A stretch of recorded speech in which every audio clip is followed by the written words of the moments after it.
O capítulo 12 de Romanos é o início da segunda grande parte desta carta. Existem duas partes. A primeira parte, do capítulo 1 até ao 11, e de 12 em diante é a segunda grande parte. Uma carta que é realmente muito especial, tem sido uma influência na história da Igreja e talvez tem sido dito que esta carta tem influenciado a história da Igreja mais do que qualquer outra epístola, qualquer outro texto sagrado. Foi chamada de a carta magna da vida cristã, a carta aos Romanos, escrita durante ou no fim da terceira viagem missionária do apóstolo Paulo. Ele estaria provavelmente em Corinto quando escreveu esta carta, depois de ter saído de Éfeso entre os anos 55 e 57 depois de Cristo, quando ele parou para escrever aos irmãos em Roma. 15 anos depois de ter começado a evangelização de toda aquela região ali da Baía do Mediterrâneo, ele diz no capítulo 15 desta carta, no versículo 23, diz que já não tinha mais campo de atividade, já tinha passado por todas as principais cidades e tinha evangelizado, tinha ajudado a estabelecer igrejas. Então ele agora queria visitar os irmãos em Roma, mas ele começou a olhar para a Espanha. Ele desejava pregar o Evangelho onde Cristo não fora anunciado. E é interessante saber que ele estava a olhar para nós aqui, não é? Nós não somos espanhóis, mas estamos muito perto. E na altura ainda um mesmo povo. Isto foi antes de 1142. Então ainda se olhava para aqui, para a Península Ibérica, como a Espanha. E o desejo dele de chegar até aqui com o Evangelho. E nós continuamos a precisar de que pessoas olhem para a Península Ibérica e que queiram trazer o verdadeiro Evangelho. Nós continuamos a precisar de pregadores, de missionários, com o mesmo espírito que Paulo tinha para trazer aqui o Evangelho. Há muitos lugares aqui na Península Ibérica onde o verdadeiro Cristo não foi anunciado. Ele esperava ter o apoio da Igreja de Roma, ele queria ir para a Espanha. Ele diz assim, também no capítulo 24, espero que de passagem estarei convosco e que para lá, para a Espanha, eu seja por vós encaminhado. Está no versículo 24 esta ideia de ele ir para a Espanha, mas procurar obter auxílio, ajuda, colaboração dos irmãos lá de Roma. Esta carta pode ser resumida desta forma. O Evangelho de Cristo, e esta é uma proposta do nosso irmão Carlos Osvaldo, foi nosso professor lá no Brasil, e o poder de síntese dele resultou nesta frase que procura resumir a ideia de toda a carta. O Evangelho de Cristo, porque a carta tem a ver com o Evangelho de Cristo, estabelece graciosa e eficazmente judeus e gentios em justiça diante de Deus, e num viver sadio entre si, depois de satisfazer por meio da fé suas necessidades morais perante Deus. Paulo tinha o propósito de encorajar, ao escrever a carta, ele queria encorajar os crentes de Roma a partilharem a sua compreensão e ministério do Evangelho como um meio gracioso e eficaz de Deus para satisfazer as necessidades morais dos homens diante dele e as suas necessidades relacionais entre si mesmos. E nos primeiros capítulos, então, de 1 a 11, há a exposição das grandes verdades, das grandes doutrinas do Evangelho. É o esboço mais completo que nós temos da doutrina cristã. Capítulos de 1 a 11. Então, nos capítulos de 1 a 3, a condenação é exposta, a condenação de todos os homens, tanto os judeus como os gentios, todos carecem da misericórdia de Deus, todos estão longe do padrão que Deus estabeleceu, todos são pecadores, não há um justo, nenhum sequer. Isso está dito claramente nos primeiros 3 capítulos. Depois, na segunda parte do capítulo 3 e até o capítulo 5, como Deus em Cristo justifica pela graça tanto os judeus como os gentios, mediante a fé, a doutrina da justificação. Os capítulos 6 a 8 unidos a Cristo, tanto os judeus como os gentios, podem viver uma vida de santificação, de se afastar do pecado, como acabamos de cantar. Tendo contato com a palavra, tendo contato com o Evangelho, é possível viver uma santificação. Isso é descrito nos capítulos de 6 a 8, como é que é esse processo. Libertos do poder do pecado e da condenação da lei. Este é o ensino fundamental sobre a vida cristã. O que é viver o cristianismo? É viver a santificação, porque sem a santificação ninguém verá o Senhor. E por isso nós queremos levar tão a sério o ministério do aconselhamento bíblico, da confrontação, o processo da santificação, considerar seriamente a questão do pecado e da purificação do pecado. E dos capítulos de 9 a 11, que vimos nas últimas semanas, nós lemos acerca da posição da nação de Israel no plano de Deus, o que acontecerá aos judeus no futuro, e baseado na aliança abraâmica, a aliança que Deus fez com Abraão, e que ela não prescreveu, ela continua em vigor e Deus vai cumprir as suas promessas que fez a Abraão e há de cumpri-las num futuro próximo. E essa parte termina com uma doxologia. Esta expressão doxologia é uma expressão para transmitir a reação diante da maravilha, diante da profundidade do conhecimento de Deus, que é exibida nesse plano de salvar tanto os judeus como os gentios, de lidar com Israel. Um plano concebido na eternidade e que é desenvolvido na história. E por isso Paulo, o autor desta carta, ele irrompe em louvor e adoração, elogiando Deus diante de tão maravilhoso plano que ele estabeleceu para salvar a humanidade. E é assim que termina esta parte. E a segunda parte, ela começa com uma expressão, com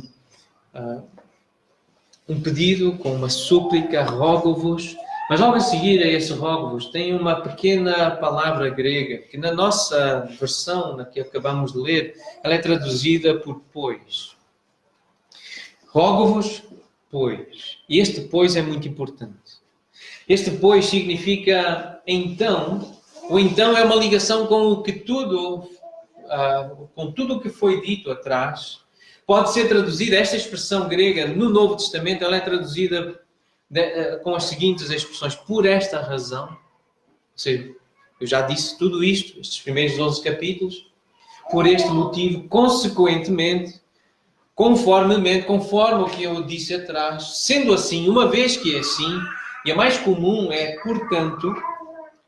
Este pois pode ser traduzido portanto. Uma vez que é assim, portanto, e vem essa parte prática da vida cristã.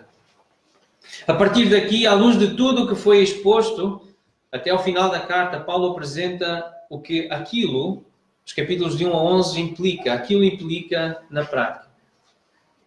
Quando se chega então ao capítulo 12, a transição comum de indicativos, contar a história, para os imperativos, porque a partir daqui nós começamos a ouvir ordens de Paulo para os crentes, que são válidas para nós hoje. Nós entendemos assim que os mandamentos neotestamentários, a doutrina apostólica, ela é normativa para nós.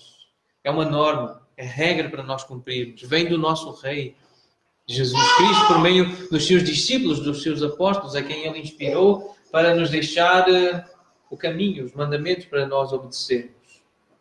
Então, a partir daqui, vêm os imperativos. Ele muda, e isso mostra que Paulo mudou dos o quê e os porquê, o que aconteceu, porquê que aconteceu, para os e daí. Se isto é verdade, e daí? E agora? Então, baseados na exposição das grandes doutrinas do Evangelho, o que é que nós devemos fazer como verdadeiros cristãos evangélicos, bíblicos? Cristãos que conhecem o Evangelho, que foi explicado nos capítulos de 1 a 11. E agora? E daí? Semana passada mencionamos uma influência que está a surgir do universalismo. Não sei quem esteve, quem ouviu a pregação, lembra de uma expressão que foi usada, que até é meio incómoda quando nós ouvimos falar de doutrinação. doutrinação não nos chega de uma forma agradável aos ouvidos. Mas foi mencionado que existe um perigo, o universalismo é um dos grandes desafios que os cristãos enfrentarão, já estão a enfrentar, mas enfrentarão nos próximos anos. A única solução é nos comprometermos com um programa de doutrinação. Foi a sugestão desse comentador bíblico acerca de Romanos 11, 25 até 36. Deixar que as nossas mentes... O que é que ele quis dizer por doutrinação? Deixar que as nossas mentes sejam formadas ou formatadas, sejam moldadas pela cosmovisão bíblica, pela forma da Bíblia olhar para a realidade, para ficarmos protegidos das incursões da cultura no nosso pensamento. Porque a cultura está a tentar invadir a nossa forma de pensar e quer nos moldar à forma da cultura pensar, a cultura reinante, a cultura contemporânea. É aqui que entra a importância da doutrina e é por isso que nós valorizamos tanto a doutrina e temos estudado as doutrinas ou a doutrina cristã. À quarta-feira nós temos revisto o material que já vimos noutras alturas e voltamos a estudar esses assuntos, as verdades fundamentais da nossa fé. E por doutrina, a palavra doutrina significa na língua portuguesa princípios fundamentais de uma crença, de um sistema, de uma ciência. Está relacionado com a erudição, com o saber, com o ensino, com as normas. Então são as verdades para nós, doutrina cristã, são as verdades fundamentais da Bíblia. É como uma teologia sistematizada, organizada, um estudo organizado por tópicos. É isso que estamos a fazer e que valorizamos tanto. Porque doutrinar é ensinar as verdades fundamentais da Bíblia. É um conjunto de princípios, doutrina é um conjunto de princípios que servem de base ao cristianismo, que compreendem o ensino, a pregação e a opinião das lideranças religiosas fundamentadas na Bíblia, sendo esta considerada como regra de fé. A Bíblia é a regra, é a nossa orientação para a fé.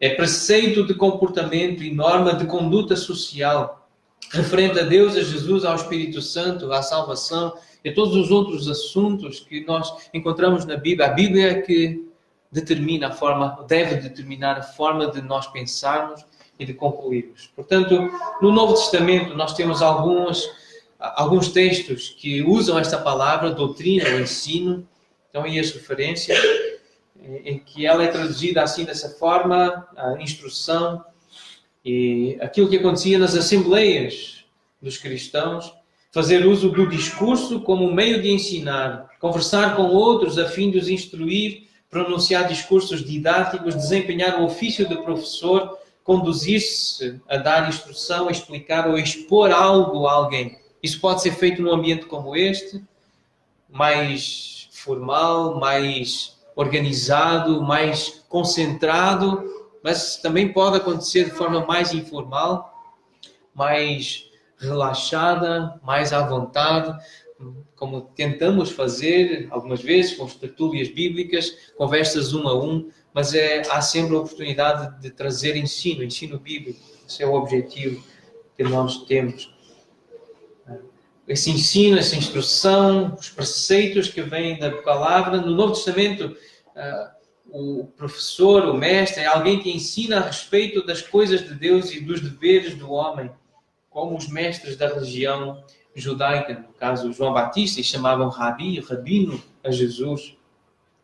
Uma palavra importante acerca deste conceito é a palavra logos, que é muito explorada no texto bíblico, uma palavra que significa preferida à viva voz, que expressa uma concepção ou ideia aos ditos de Deus, envolvendo os seus decretos, os seus mandatos, os seus mandamentos, suas ordens ou preceitos morais. É o logos, é a expressão, o verbo, a palavra preferida em viva voz. Era um conceito familiar para os judeus, comum, mesmo antes que o filósofo grego Heráclito fizesse uso do termo para isto no século V, para designar a razão ou o plano divino que coordena o universo em constante mudança. Era a palavra apropriada para o objetivo de João 1:1. No princípio era o Verbo, e o Verbo, o Logos, se fez carne. E era Deus. E veio e habitou entre nós, e vimos a sua... E todo o capítulo 1 fala da encarnação do Logos. Portanto, nós não podemos pregar outro Jesus a não ser aquele que foi apresentado e é apresentado nas Escrituras. Nós temos uma grande necessidade de doutrina. Nós temos uma grande necessidade de capítulos 1 a 11 de Romanos, que ensina, que explica o que é o Evangelho, o que é a salvação, como é que se é justo diante de Deus, sendo nós como somos, conscientes do nosso pecado. Então nós precisamos de doutrina, precisamos ser ensinados. É isso que a doutrina faz. Especialmente este texto em Efésios capítulo 4, versículos de 11 a 16. Eu gostaria de ler, convido a abrirem este texto, um texto muito importante acerca deste pois, portanto. O portanto que Paulo usa em Romanos 2 está relacionado com tudo o que ele disse antes com a doutrina. E é na carta que ele escreve aos Efésios, no capítulo 4, a partir dos versículos 11, do versículo 11 até ao 16, nós vemos, este é um dos textos mais importantes acerca da relevância da doutrina. Por que a doutrina, o ensino, a instrução é importante?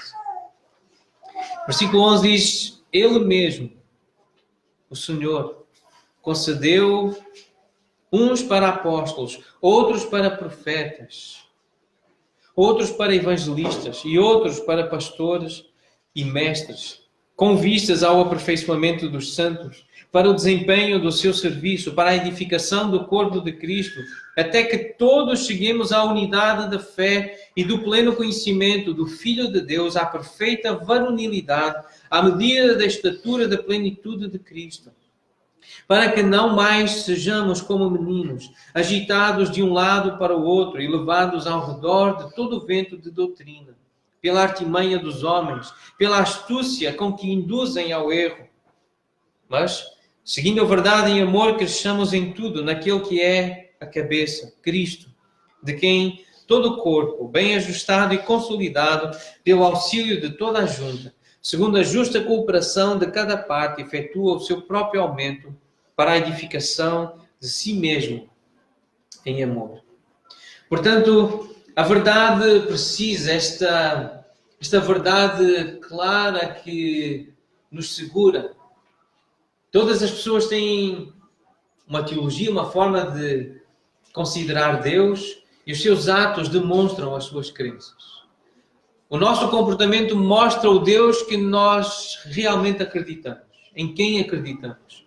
É a forma como nós conduzimos as nossas vidas, a nossa insegurança, a nossa ansiedade, ou a nossa segurança e a nossa firmeza, a nossa confiança, mostram em quem nós acreditamos, o tipo de fé que nós temos. E nós precisamos de doutrina para termos uma verdade precisa, termos uma verdade absoluta, uma verdade que não muda. Como a verdade não muda, a verdade não passa, a verdade nunca deixa de ser verdade, porque é verdade. A doutrina é essencial para desenvolver o caráter cristão. Sem uma fé firme e bem definida, não haverá crescimento saudável. E não haverá essa firmeza tão necessária para resistir a essas influências da cultura, do mundo, do pecado, do sistema demoníaco, maligno que nos envolve. A doutrina é um abrigo contra a mentira e erros de interpretação. Quando se aprende a verdade, é muito mais fácil resistir a algum ensino errado que nos querem trazer. Deus é eterno e homens ignorantes criaram conceitos errados. É disso que fala Efésios, capítulo 4. E isso originou problemas na consciência humana. As doutrinas bíblicas expulsam as falsas ideias que conduzem os homens à perdição. Então é a verdade que nos ajuda a purificar a nossa mente de todos os erros que vamos acumulando, ouvindo homens, ouvindo mulheres, ouvindo demónios, ensino de demónios. E é a verdade de Cristo, é a verdade de Deus, é a verdade bíblica que limpa aquilo que precisa ser expurgado das nossas mentes. Também é necessária, a doutrina é necessária para ensinar a palavra divina. A Bíblia apresenta muitas doutrinas que se encontram espalhadas pelas suas diversas páginas.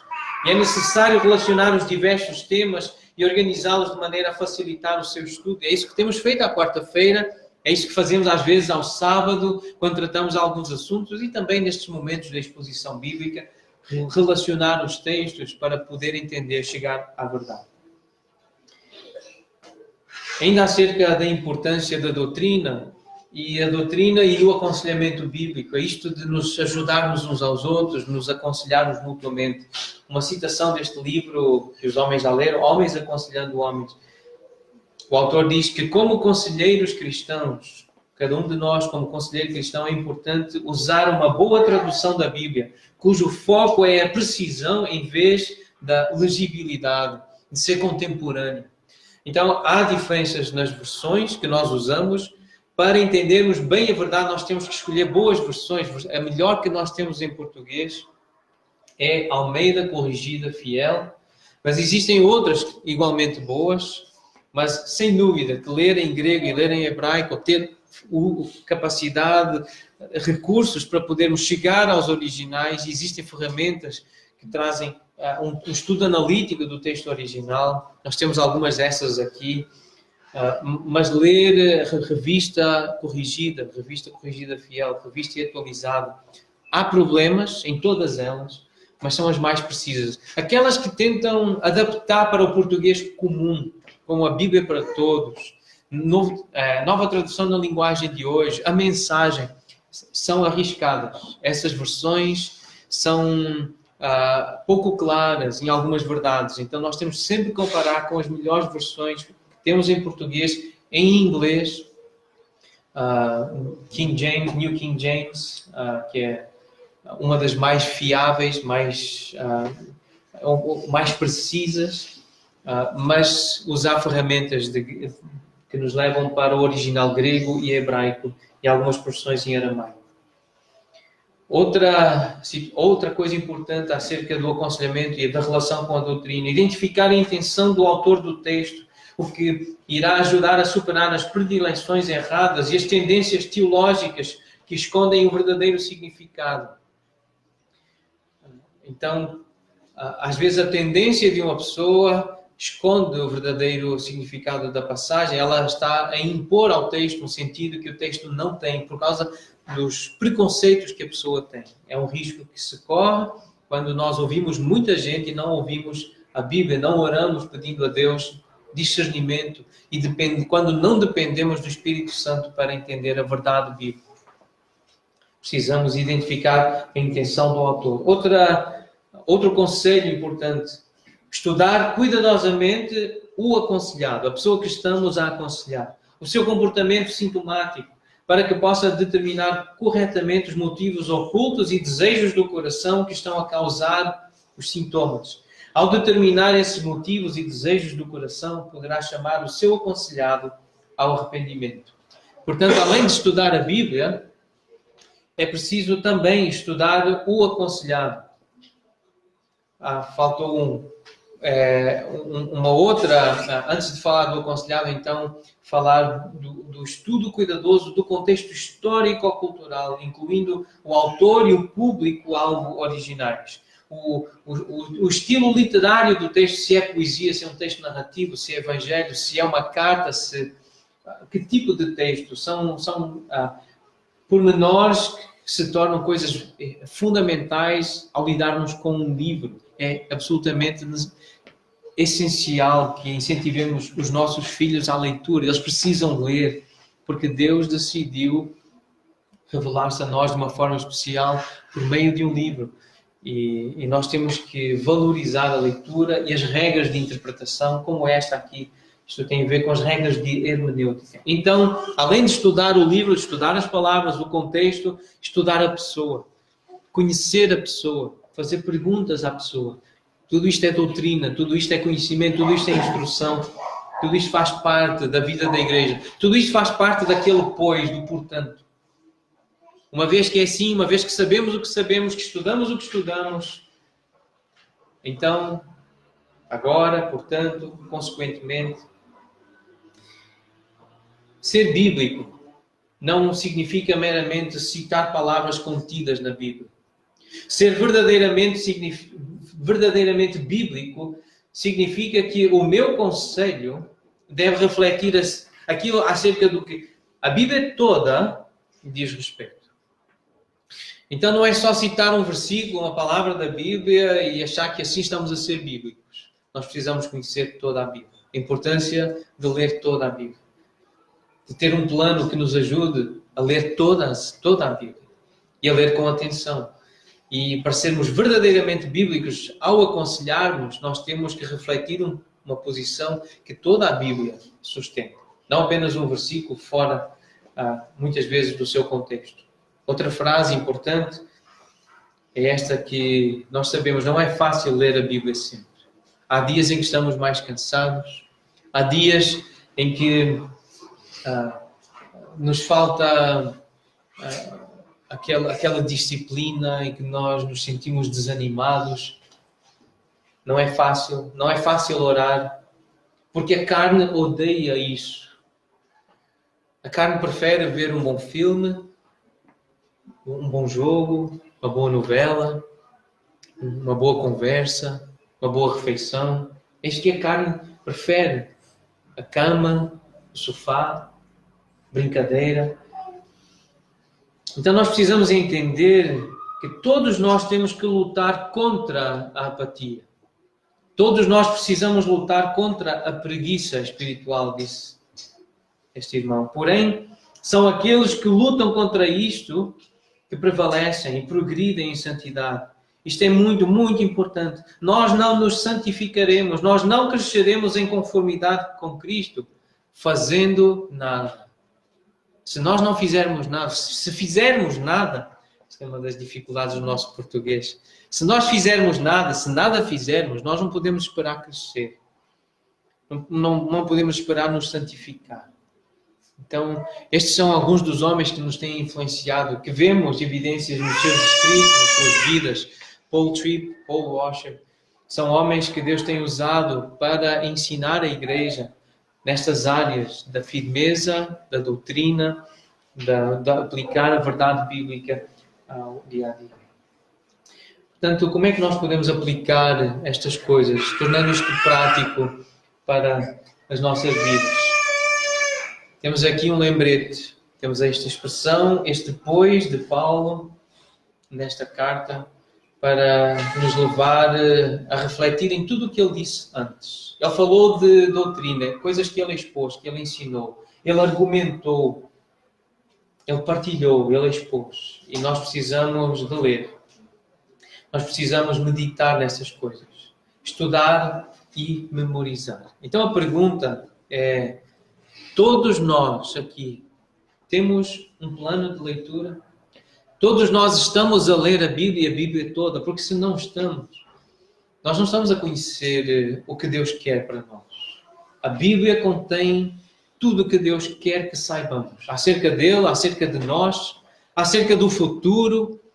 Então nós precisamos ler a Bíblia, orar sempre e orar baseados na Bíblia. Ler todos os dias, ler sempre a Bíblia, ter um plano para lê-la toda, o mais breve possível, de preferência num ano. Nós cantamos livro santo verdadeiro, que me ensina o amor de Deus, é precioso companheiro na jornada para os céus. Nele sempre meditando, quer a Cristo obedecer, os pecados evitando, seus ensinos vou viver. Irmãos, é difícil ter outra aplicação que se repita tanto quanto esta. Esta é uma aplicação que nós vamos precisar fazer sempre ao ler a Bíblia. Nós precisamos nos motivar uns aos outros para gastar tempo com a palavra. Nós temos que ler. Então, a pergunta a si mesmo: estou a ler o suficiente? Estou satisfeito com o tempo que leio? O que é que eu posso fazer para ler mais? Porque não é ler só para cumprir uma tarefa, é ler e meditar. É alimentar-se daquilo que está a ler. Ter tempo para que a palavra entre no coração e faça o efeito. Às vezes é preciso estudar algumas palavras, é preciso pegar em dicionários, é preciso pegar em comentários, é preciso ouvir explicações de professores de Bíblia, de pastores, é preciso fazer perguntas a irmãos e memorizar. Estamos nós a memorizar versículos bíblicos, parágrafos, salmos, referências, para saber encontrar os textos, memorizar. São exercícios que precisamos fazer para perceber a importância da doutrina. Este depois é importante. Então, o e daí, consequentemente, eu ouvi algumas mensagens acerca de Romanos 12 e uma delas, numa parte, eu fiquei bem... Não é normal o irmão Augusto Nicodemos falar desta forma como ele fala nesta mensagem acerca destes dois versículos. Ele só pregou sobre estes dois versículos, Romanos 12, 1 e 2, mas eu vi-o entusiasmado, com vigor, e num ponto que me tocou muito, a mim em particular. E eu tenho aqui esse trecho, eu queria que nós ouvíssemos agora essa parte final da mensagem de Romanos 12, 1 e 2, a aplicação que o irmão Augusto Nicodemos faz. Vamos ouvir com atenção esta reflexão.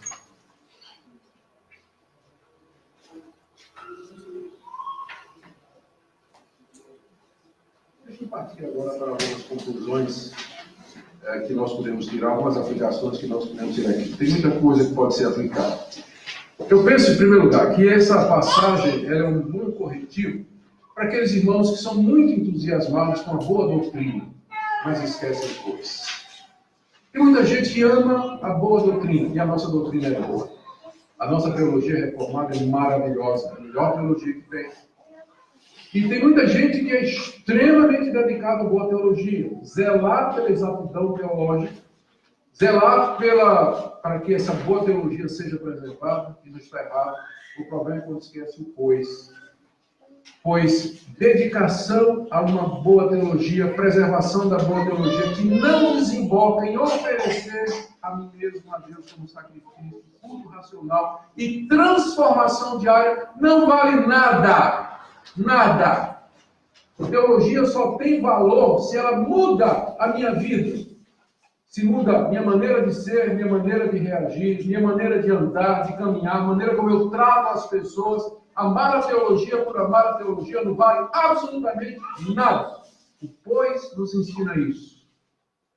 Pois, aponta para 11 capítulos de teologia, que vão servir de base para os 5 restantes, onde Paulo vai dizer, viva assim, faça isso, não toque naquilo, viva dessa maneira, perdoe e tudo mais. Então, essa passagem é um corretivo excelente para a gente que só foca em teologia, mas esquece de viver.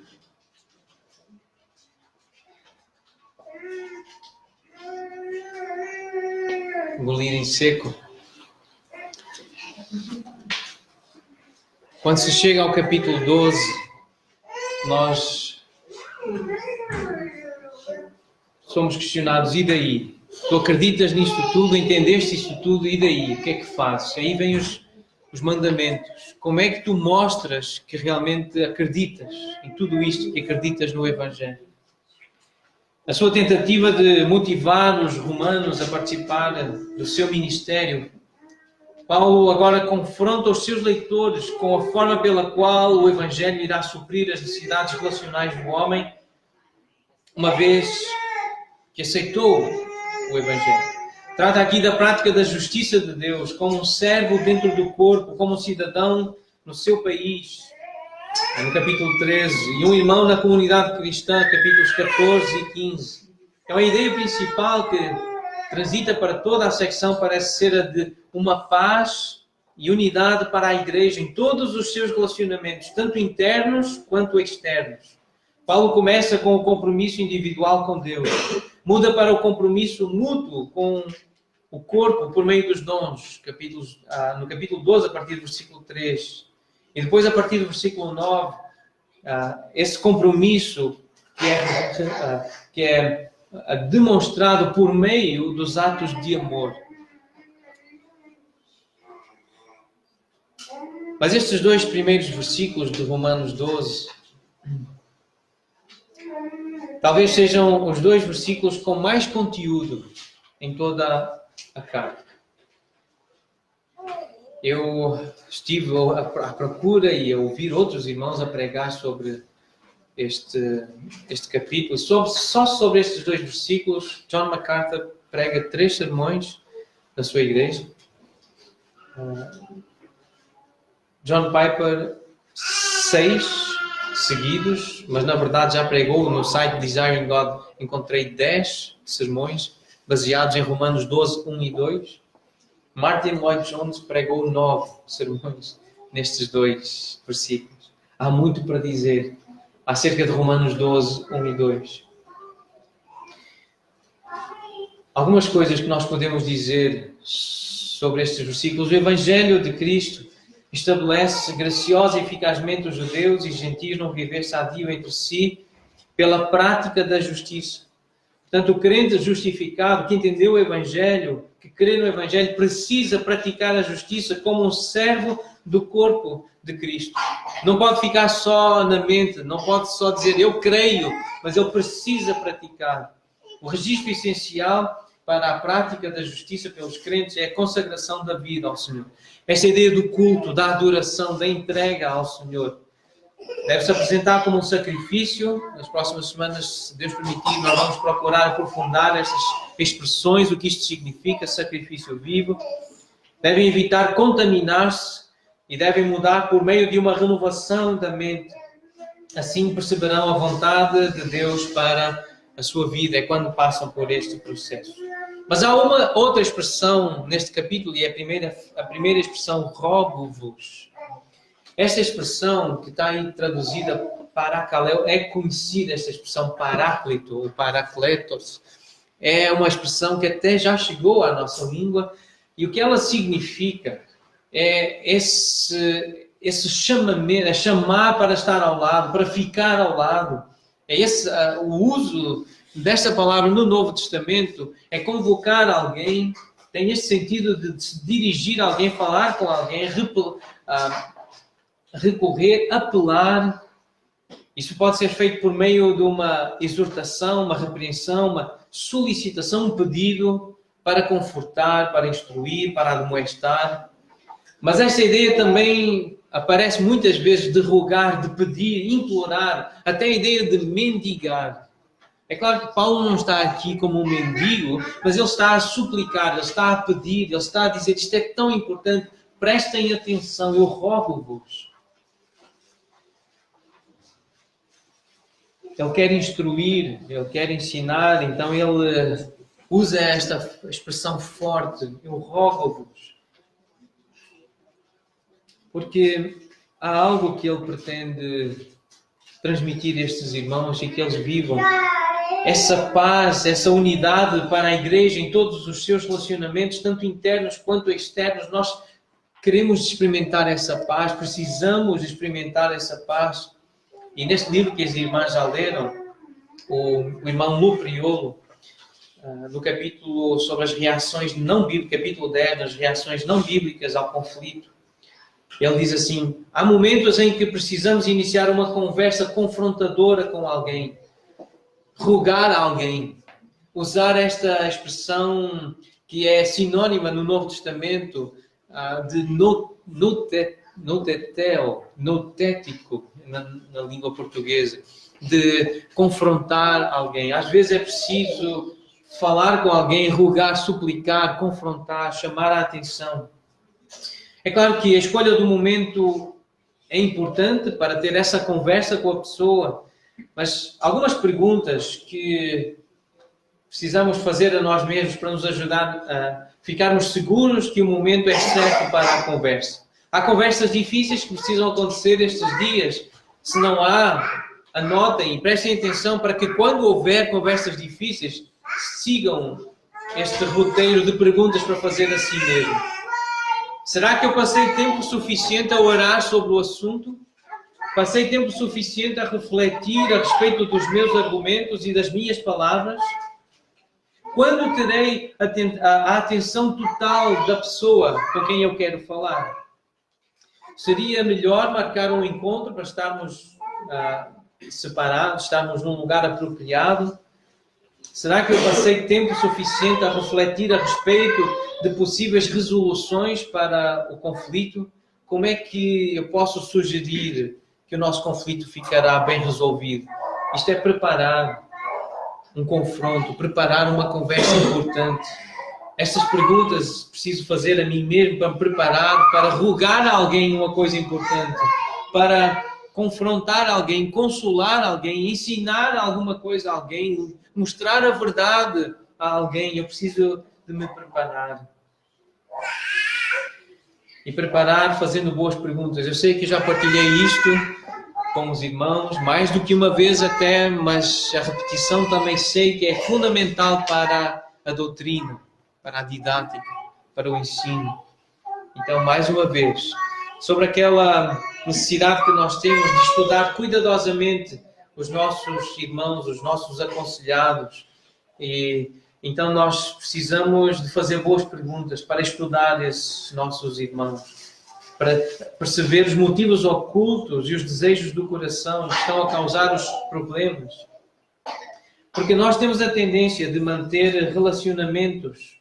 Isto está no livro Instrumentos nas Mãos do Redentor. Nós temos a tendência de manter relacionamentos casuais de modo permanente, que nunca se tornam relacionamentos de intimidade verdadeira.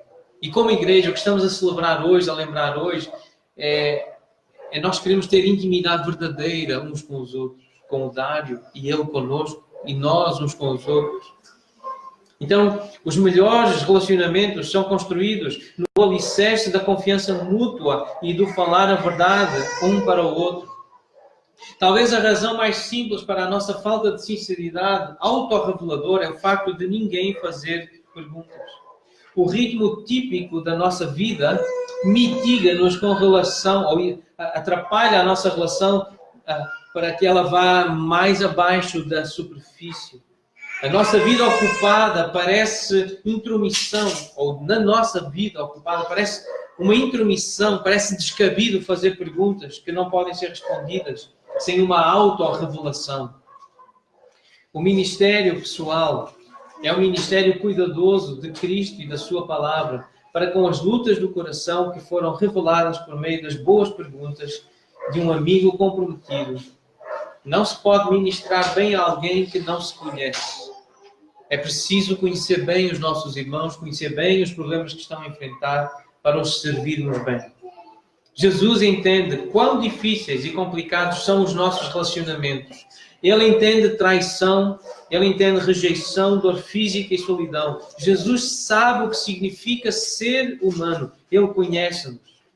E já que Jesus é o nosso modelo de ministério pessoal, nós também devemos ter o compromisso de entrar no mundo das pessoas. Nós podemos começar a investir tempo para fazer boas perguntas e escutar bem. A nossa esperança é que outras pessoas nos procurem e compartilhem mais das suas lutas para que possam encontrar o Senhor por meio de nós. Entrar no mundo de uma pessoa capacita-nos a aplicar as verdades do Evangelho de maneira específica para a pessoa e para a situação. Agora, há um problema que nós enfrentamos, um problema grave, gravíssimo, é o problema das suposições. Quando se supõe, não se pergunta. É tirar conclusões precipitadas. É fazer suposições. Se não se pergunta, fica-se aberto a um mundo de conclusões inválidas e de mal entendidos. A Bíblia conhece-nos. Ela retrata com rara precisão o sentir humano, o conhecer e o comunicar. Se nós lermos a Bíblia, nós conheceremos e compreenderemos as pessoas, a nós mesmos e aos outros. Quando supomos uma correspondência exata de pensamentos, desejos e experiências devido a semelhanças com a nossa própria experiência, nós não fazemos as perguntas necessárias para sermos úteis nas mãos de Deus. E dizendo isto de outra maneira, às vezes nós achamos que as nossas lutas são iguais às das outras pessoas. Às vezes nós achamos que as virtudes dos outros são as mesmas que nós temos e nós acabamos por tratar os outros e tratar toda a gente igual, sem conhecer as suas lutas. Estamos a dizer coisas e a dar conselhos que para a pessoa não faz sentido nenhum. Ela não está a precisar ouvir aquilo. Aquela não é a luta. Nós precisamos conhecer a pessoa. Isso é com convívio, é com boas perguntas. E existe neste capítulo e no nosso exercício várias perguntas, exemplos de boas perguntas abertas. Então, algumas instruções na luta contra a tentação da suposição. Pedir sempre que as pessoas definam os seus termos. O que é que elas quiseram dizer com aquela palavra? Pedir sempre que as pessoas esclareçam o que quiseram dizer com exemplos concretos, extraídos da vida real, dos termos que elas usaram. Como é que falaste? O que é que quiseste dizer com isso? Pedir sempre às pessoas que expliquem por que reagiram da maneira que reagiram nos exemplos que deram daquelas situações. O porquê? Porquê que agiste assim? É importante entender que quando se traz perguntas bem construídas, criativas, modeladas pela Bíblia à vida de uma pessoa, faz-se mais do que conhecer e descobrir onde a mudança é necessária. Ministra-se de facto àquela pessoa. Fazer boas perguntas é fazer a obra de transformação. Por meio delas, nós damos vista aos cegos e entendimento a mentes sombrias. Amaciamos os corações duros, encorajamos almas cansadas e agitamos o desejo que só pode ser preenchido pela verdade. Isto não somente constrói uma plataforma para a obra que o Messias faz por meio de nós, é na verdade a própria obra. Então todos nós precisamos de pessoas que nos amem o bastante para nos fazer perguntas, ouvir e perguntar mais. Isto não é ser intruso, isto é ajudar as pessoas cegas a abraçarem a Cristo. É ajudar as pessoas a verem as maneiras tolas pelas quais têm vivido para a sua glória e as maneiras subtis pelas quais trocaram adoração e serviço para o Criador por adoração e serviço para a criatura, para a criação. Nós desejamos ter paz e unidade na igreja em todos os nossos relacionamentos, tanto internos aqui entre nós, quanto externos, nossos com as pessoas que estão fora. Nós queremos ter um relacionamento de paz e de poder influenciá-las com a nossa unidade, para elas perceberem o amor de Deus, que Deus enviou Jesus.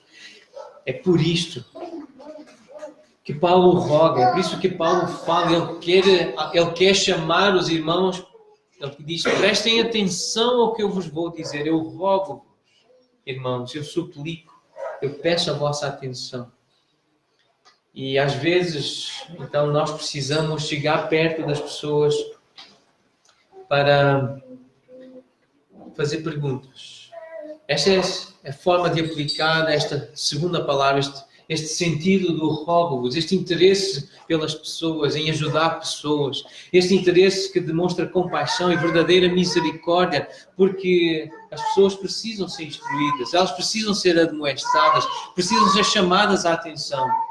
Então, para viver isto, é preciso disponibilidade, é preciso preparação, é preciso a aproximação, é preciso haver uma disposição para o aconselhamento.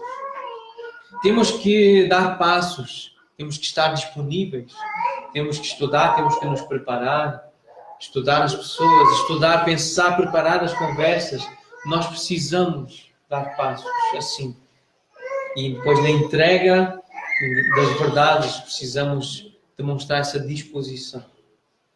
Então são as duas formas de aplicar estas duas palavras do início do capítulo 12. Rogo-vos, pois. Este pois leva-nos à doutrina. Este pois leva-nos para tudo o que Paulo disse.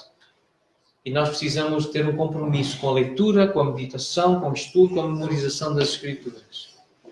E temos que ter esta atitude de Paulo, de querer ajudar. Rogo-vos, eu suplico-vos. Irmãos, prestem atenção.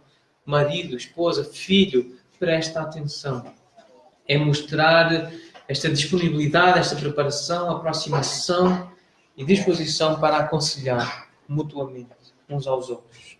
Isto é ser igreja. Isto é viver cristianismo. Isto é ser verdadeiramente cristão evangélico, bíblico.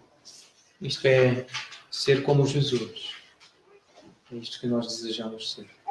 Vamos orar? E depois vamos cantar. Pai, obrigado pela Tua palavra. Obrigado pela forma como estas duas simples palavras têm um impacto tão grande nos nossos ouvidos, nas nossas mentes. e podem, Senhor, fazer um grande efeito nas nossas vidas no restante deste dia, nesta semana. A demonstração do cuidado que precisamos ter uns pelos outros, mas o nosso compromisso também em conhecer mais a verdade que Tu revelaste. E por isso eu peço, ó Deus, que despertes cada coração aqui nesta manhã para ler a Tua palavra, meditar nela, estudar, para praticar, para viver, para ensinar, para memorizar. E, Senhor, também peço o Teu auxílio, o auxílio do Teu Espírito, para termos um coração sensível, disposto a aproximar-se das pessoas, a preparar as conversas, em oração, em meditação, prevendo possíveis reações, apresentando possíveis soluções para os problemas. Dá-nos, Senhor, sabedoria, eu te peço. Peço por cada família aqui representada, pelos conflitos que têm surgido, que estão a surgir, que poderão surgir esta semana. Reveste-nos, Senhor, de sabedoria. Abençoa os nossos esforços, o trabalho das nossas mãos, para que Tu sejas honrado e glorificado. Em nome de Jesus. Amém. Vamos cantar uma oração. Já é bem conhecida, mas vamos cantá-la mais uma vez. Podemos ficar de pé e cantar.